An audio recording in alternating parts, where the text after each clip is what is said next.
بسم الله الرحمن الرحيم السلام عليكم ورحمة الله وبركاته. halkan waxaan idinku soo gudbin doonaa xogta shilalka gaadiidka toddobaadkii ugu dambeysay iyadoo taariikhdu ay ka bilaabmayso 16 bishii toddobaad 2026 maanta oo ay tahay bishu 22 bishii toddobaad 2026 waxaan shilalka gaadiidku waxay isugu jiraan dhaawac khasaare gaadiid dhimasho khasaare biro gaadiidka shilalka sababa way badan yihiin waxa kamid ah baabuur gaadiidka laba shaagleyda mootada iyo nooc lamida iyo gaadiidka afar shaagleyda oo gaadiidka caadiga shilalkan inagoo bilaabi doona shilkani waxa weeyaan waa shil khasaare gaadiid shilkan waa shil khasaare gaadiid taariikhdu dhacay markaa waxa weeyaan 16 bishii toddobaad 2026 waqtigu dhacay waxa weeyaan 1:20 daqiiqo gobolku ka dhacayna waa gobolka Maroodi Jeex goobta shilku waxa weeyaan waa iska Cumar Yare tirada dhimashadu waa 0 tirada dhaawacuna waa 0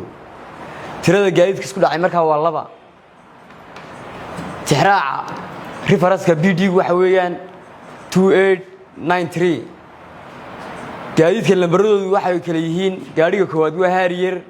Somaliland B5835 gaariga labaadna waxa weeyaan waa mootadaasi lambarkeedu waa B105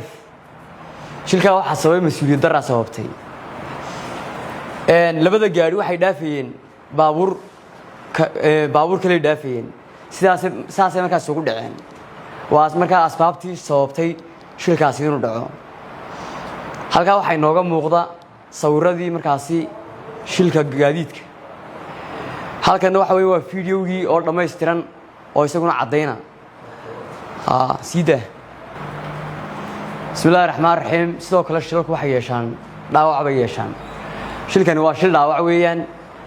taariikhdu dhacay waa 18 bishii toddobaad 2026 waqtiga markaa shilkaasi u dhacay waxa weeyaan waa 11:40 goobta shilku ka dhacay waa Jigjiga yar tirada dhimashadu waa 0 dhaawaca laakiin hal ahaa maadaama shilku shil dhaawac yahay tirada gaadiidku hal gaari baa shilka dhaawaca geystay gaarigaas waa bas Somaliland G4223 tixraaca BD-ga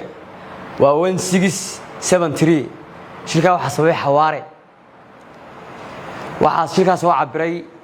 madaxa baarista laanta nabadgelyada wadooyinka galbeedka xidigle aadan xuseen ibraahim noqdaan mararka qaar kood shil khasaare dhisme taariikhda markaa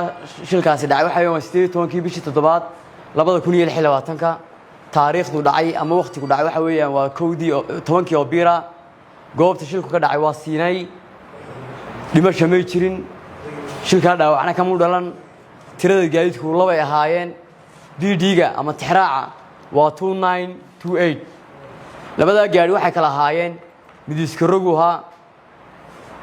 waa Somaliland 6164 gaariga labaadna waa xaajiyad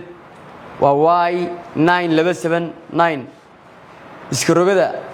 asbaabta markaa shilka sababtay waxa weeyaan iska rogada ayaa dalcadda Siinay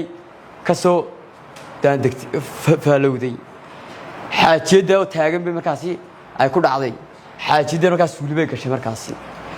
kuwan waxa weeyaan waxa soo cabiray Khadar Maxamed Cali shil cabiraas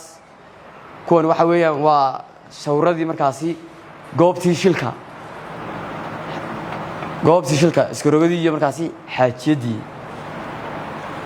shilkaasina waa shil khasaare dhisme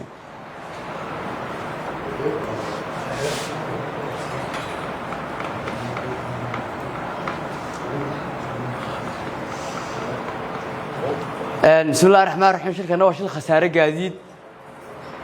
waqtigu dhacay waa 16 bishii toddobaad waqtigu dhacay waa 8:45 wadada Mansoor waa goobta shilka dhimasho ma jirin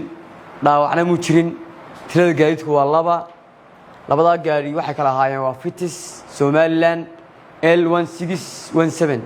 gaariga labaadna waa Barobogos Somaliland N4263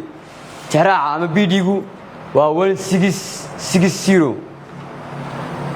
shilka waxaa sababtay xirfad xumo shilka waxaa soo cabiray shil cabire Cabdirasaaq Saleebaan Jaamac sawiradaasi waa sawiradii goobta shilka labadii gaari oo isku jira mid kamid ah daaqada la furay kana muuqaalkii goobta shilka taraafikadu qaybaha hay wada hawlaha iyo sida caasimadda Hargeysa hay runtii gaadiidka maxay ahaydee maanta jooga mid walba xogtiisa hayno hadduu shil galo iyo hadduu wadada marayo iyo qaabka dadweynaha anagoo doonayna inaan digniin siino oo gaadiidkana hayno gaari kasto shil gala oo xawaar galaya iyo gaari kasta oo wadada maraya inaan dadweynaheena la wadaagno muxuu ahaayay xaaladda aan marayna markasta baan la joogno dadweynaha siino digniin aan siino maanta runtii waa 22 bisha waxaan soo koobnay 26 baanu ka bilownay waana 22 waa 8 cisho waa arbacadeedii 16 bisha marka waxaan uga jeednaa kaliya xogtana soo qata shiralka waa 18 ka oo caasimadda kaliya ah oo ka kooban weey caasimadda wali gobolada waan wadnaa hawsha inaan gaadhno laakiin caasimaddu laga soo bilaabo Berbera wadada dheer iyo Gabiley iyo Hargeysa oo inta u badan aan ka qabano shaqada inta caasimadda dadweynaha waxaan leenahay dhamaantood digniin siinayno inaan gaadiidkiina wadada maraya ee darawalintu wado xogtooda hayno ugama jeedno faan nagama aha laakiin waxaan leenahay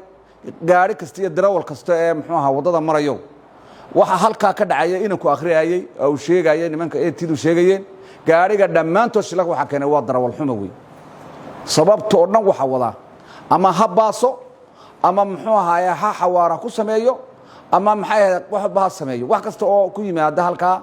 in kasta sababta Ilaahay jirto waxaan u nisbeynaynaa inay darawalka tahay waxaan leenahay hadaba dadweynaha waxaan ku codsanaynaa runtii inay gaadiidka wadada maraya ay maxay ahaydee si tartiiba oo dadka ay mas'uulka ku ilaaliyaan 18 shil ee ka dhacay caasimadda wiiga ilaa wiigiisiya ee dhimasho leh ee dhaawac leh ee qasaare kale leh ee bidbirood leh intaasba waxaan nisbeynaynaa muxuu ahaayay darawalinta gaadiidku waa 3 waa ka labada taayir la saasaad ku garanaysaa ee la yiraahdo mootada midna waa 3 lugood leh 3 lugoodlu waa maxay markaa waa bijaashka weey gaadiidka inoogu jirtaa maxay ahaydee darawalinta kale iyo gaadiidka kale hadday dareelo tahay iyo hadday bas tahay iyo hadday barobogos tahay iyo hadday utuqaan tahayna gaadiidka kamid yihiin shilalkooga iyo sharciga waa la wada qaadaya siba loo wada qaadaya ma aha uun mootada iyo baaskiilku hadday isku dhacaan waa laba taayir bulay labaduna sharciga gaadiidka nabadgelyada wadooyinka ayay noogu jiraan marka waxaan leenahay dadka digniinta waxaan u siinaynaa warbiga shilalka inta leeg baa dhacay war ilmaada reeyal yareeyaan leenahay waxa waraha yareeya oo taxadirkiina bareeya oo muxuu ahaayay nidaamkiina ilaaliya sharciga gaadiidkan leenahay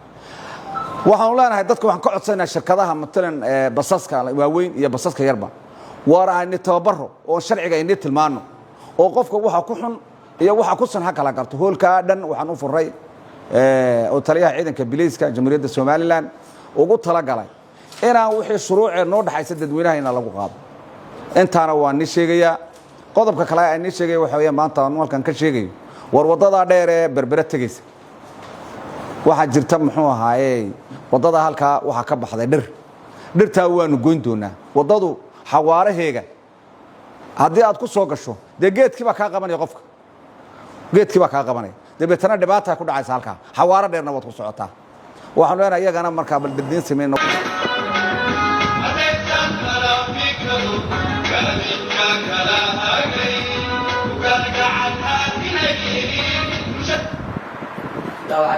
waxaan leenahay war iska jira arintaas ilaa iyo intaad ka gaaraysaan dacar buruq waxa jira muxuu ahaayay geedaha intii aan muxuu ahaayay hawsha ka aan go'aan ka gaareen qodobka kale waxa weeye war baylku waa sharci waanu ka soo saaray xeerka nabadgelyada wadooyin ku jira ninku uu sheekaynaya dadkana aad ka mas'uula gaariga baska ee 12 ka qaada dhamaan waxa loogu tala galay inay suunka xidhaan oo loogu tala galay suunka badbaadada darawalkuna xidho horta markaad adigu xidhato ayuu dadkuna xidhanayaan taana dignin baan naga siinayaa inaad muxuu ahaaye beelasha xidhataan hada ilaalisaan ummadda aad mas-uulka ka tihiin maanta intaasaan iskugu nimidnay mootooyinka dad baa iminka waxay isla marayeen oo arrimaha bulshada soo dhigayey oo lahaa taraafikada ayaan celinaysa oo meel nagu qabto war maaha sidaa maaha annagu mootada ma diidanin mootadu inay sharciga qaato gaadiidkay noogu jirtaa sharciga gaadiidka ka soo qaato liisanka soo qaato lahasheegana soo qaato waa intaaba soo dhamaystirato laakiin ma ogolin inay rakaab noqoto oo laba qof la fuulaan ama oo ay dhabar ku qaato de soo dhaweeyaha noqoto alaabta kale wuxuu kala qaadato waxa ka madnuuca oo kaliya aan ognahay baasleeda gaaska laba mooto labada hareerood saaraya bahashi way qarxaysaa gaadiid haday ku dhacdo guuxiba way baabiinaysaa mas'uuliyadda inta laga adiga waxa isku qaadayna xeerka ciqaabta doon baan ku qaadi doonaa haddii la yiraahdo halkan 446 isku qaadi mayne 434 baan ku qaadi doonaa isku dil baad ku dayd waayo gaadhigi waxa weeyaan dambi weyn baa dhacay marka arintaasi iska ilaaliyaan leenahay arinta mootooyinka ahayd shirkadaha gaaska biina waxaan leenahay warnimayo mootada ka daayay inaga laftiina dambiga waxaad ku yeelanaysaa xaq ilaahay iyo xaq kale ka daayo saara baabuurtiina aad leedihiin baabuurtiina aad ugu tala gashan saara service ay u noqoto dadkana loogu geeyo intaasan shirkadaha leenahay oo ka codsanaynaa inay ama baabuurtooda ku qaadaan ama baabuurta tuqaan ka saaraan laakiin mootooyinka ayaa la saar